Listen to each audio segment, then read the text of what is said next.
Ďaká za odvoz domov. Si úžasný taxikár a snáď raz navštívim tvoju krajinu. No frasa, kde je ten kľúč? Kľúčik. Aha. Ahoj, kľúč.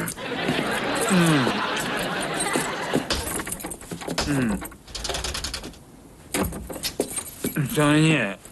Iný dom. Som stratený. Haló? Len poď ďalej. Prečo nejdeš ty sem? Nie, stratil som kľúč.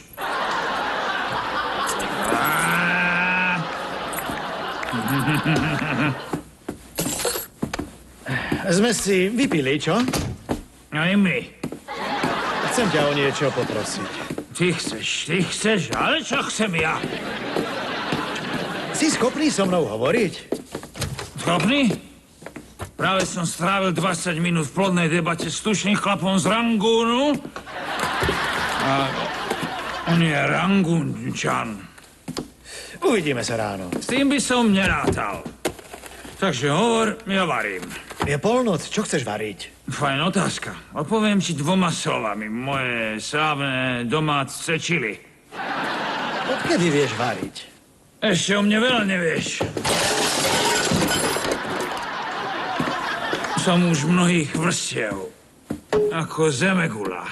Jasné. Škrupina, láva a chutné nugatové jadro. Super. Zajtra musím ísť na dopravné, obnoviť si vodičák. Auta. Kde by sme bez aut boli? Ako sa tam dostali? Vieš, si voľná. No, problém je v tom, že nemôžem vziať Jakea. Musí napísať referát. Jakea mám rád. No, to je dobré, ale môžeš mu s tým pomôcť? Po ničom inom netúžim. Chceš čili? Nie, ďakujem. Len aby bolo jasné. Pomôžeš mu? Jakea mám rád. Charlie, je to dôležité. Pokoj, vezmem Jakea k polišom po jeho vodičák. Referát. Fazula! Televízia Markíza uvádza seriál 2,5 chlapa.